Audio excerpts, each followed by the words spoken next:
Everyone, hey, Nate here with Outside Cleaners on Cape Cod, Massachusetts. Today I'm in beautiful Eastham and I'm washing this cedar shingle sided home. This is early morning. The side behind me is facing west.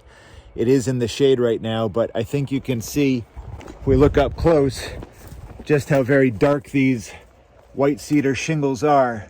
The goal here is to clean them up, make it look better without hurting them. I wanted to give a close-up of this so you can see what it looks like before. I'll give a couple during shots and then we'll take a look at it later in the day when it's hopefully dried out a bit. Let's see what we can do.